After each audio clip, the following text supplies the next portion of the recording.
எனக்கு ஒரு சந்தேகம். உள்ள வேஷக்கார அவர் தாங்க. ஆனா அவர் போட்டாரு.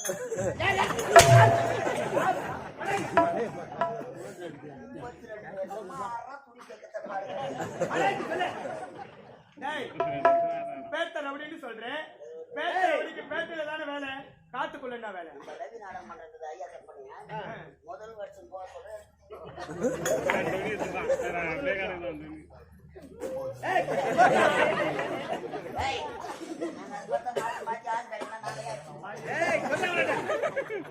எதற்காக வந்திருக்கிறோம்? எதற்காக? வழிப்பறி கொள்ளை. திருடர்கள்